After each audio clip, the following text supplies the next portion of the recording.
Install Android 15 on Xperia XZ1 Compact via LineageOS 22.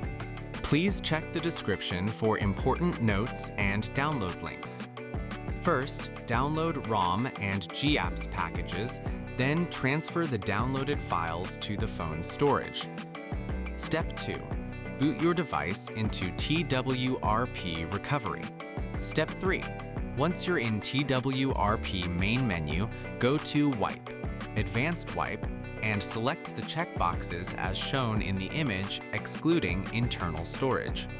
Step 4. Swipe the button to wipe the device. Step 5. Go back to the Recovery main menu and tap on the Install button. Step 6. Navigate to the downloaded path and select the ROM zip file. Step 7.